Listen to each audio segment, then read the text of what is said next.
In 1959, General Motors built one of the most innovative cars in American history: rear engine, air cooled, and a radical break from everything Detroit knew. It had a handling flaw that could have been fixed for under $1. General Motors refused. When one man called them on it, they did not fix the car, they tried to destroy him instead. What followed did not just kill the Corvair, it reshaped American law forever.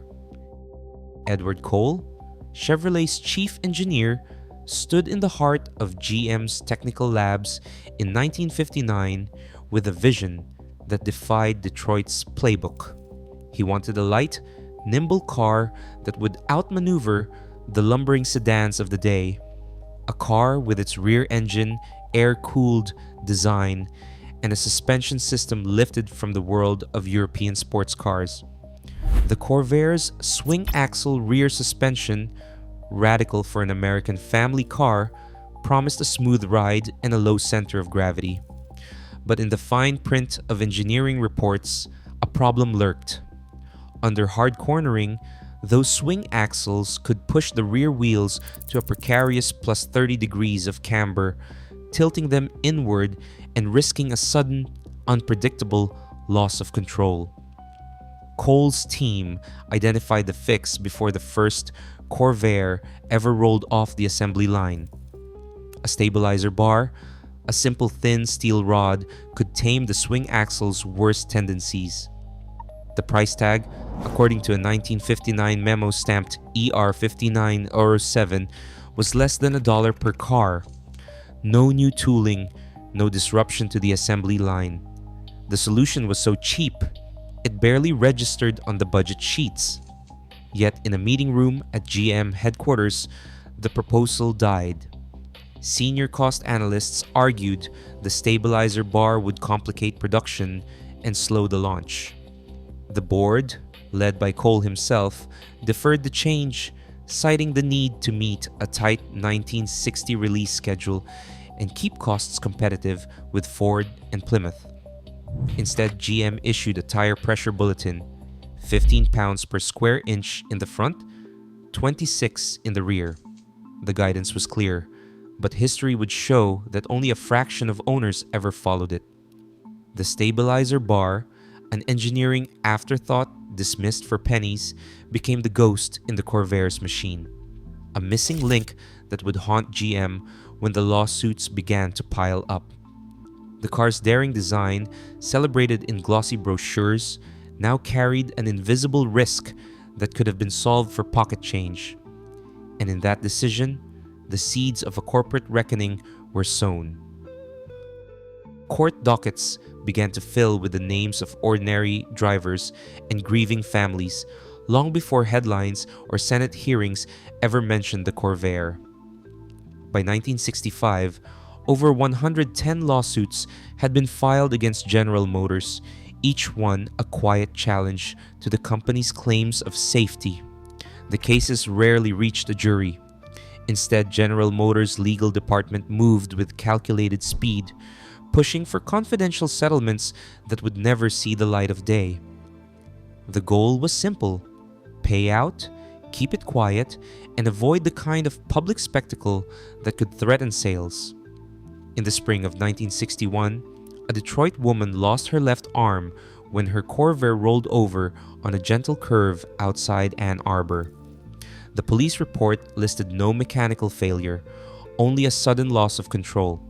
Her case, filed in Washtenaw County Circuit Court, never made it to trial.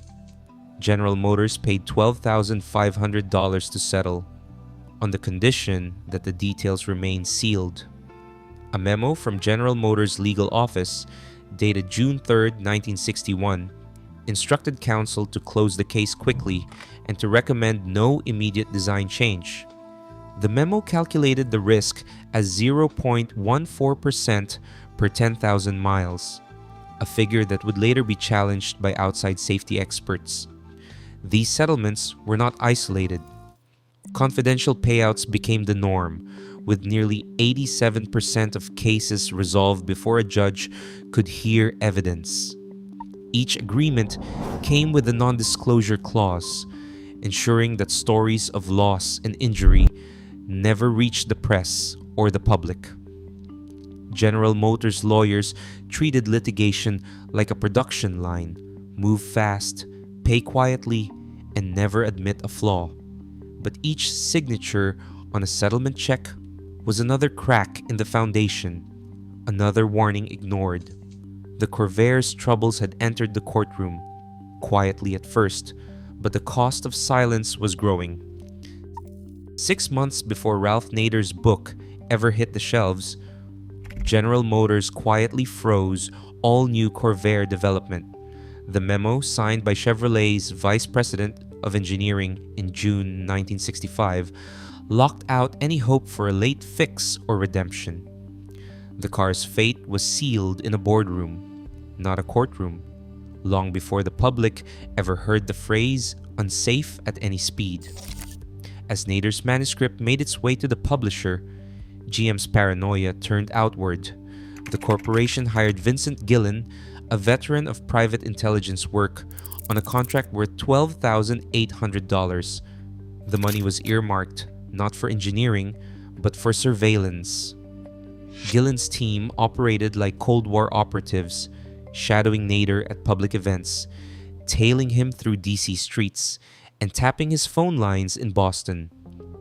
They built dossiers on his friends and tracked his every movement, searching for any scrap of scandal that could be used to silence him.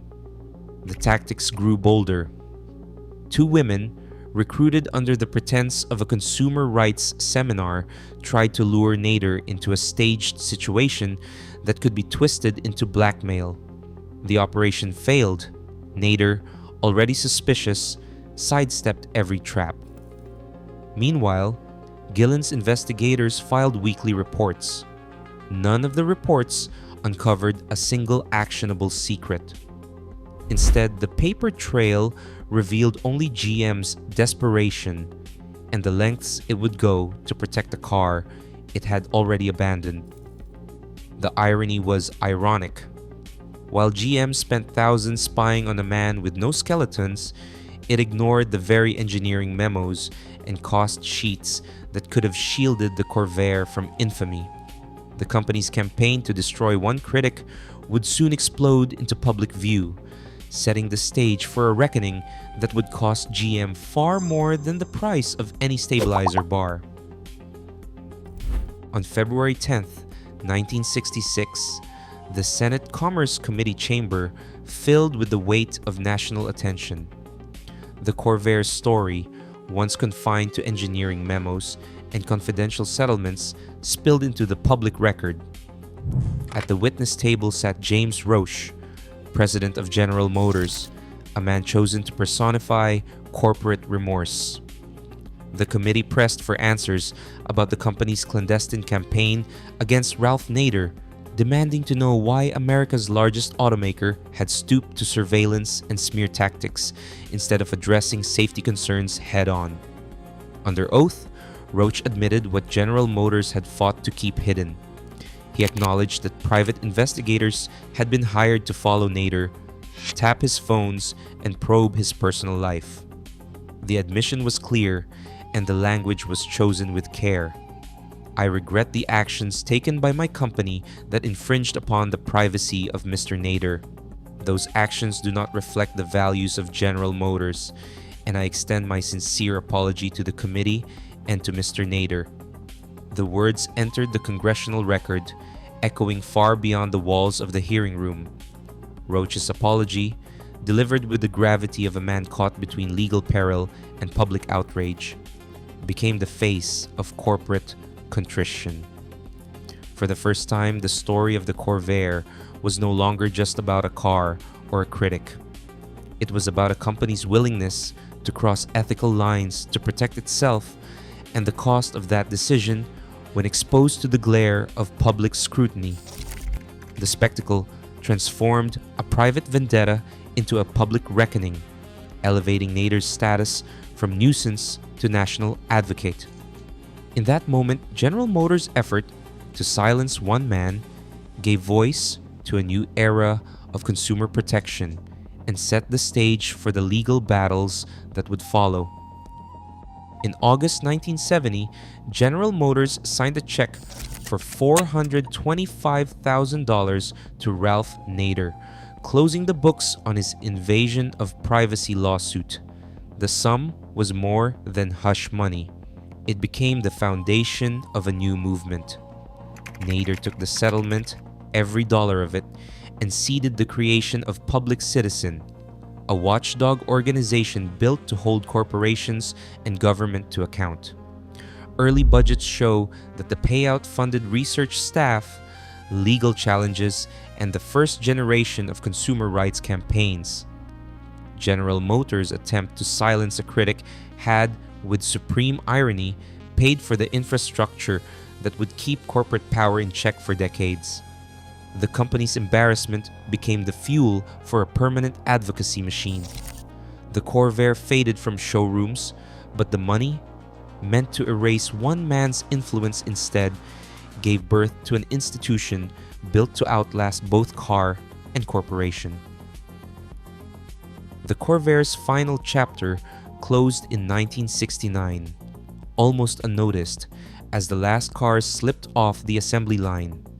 3 years later, the National Highway Traffic Safety Administration released its postscript. The original Corvair, when properly maintained, was no more dangerous than its rivals. The swing axle's quirks, so easily tamed by a stabilizer bar costing less than $1, had sparked a regulatory revolution that would cost automakers billions. By the time the National Highway Traffic Safety Administration's verdict arrived, the car was already extinct, sacrificed on the altar of corporate denial, not engineering failure. The irony was complete. The fix that General Motors rejected for pennies had been replaced by a future of government mandates, compliance audits, and relentless oversight. The Corvair vanished, but the cost of ignoring its lesson would haunt Detroit for decades. General Motors tried to silence one man and bury a car. Instead, they made Ralph Nader a household name and wrote their own rules for regulation. The Corvair is gone, but its ghost haunts every recall, every safety law. Sometimes the cover-up is the crash. Share your thoughts below.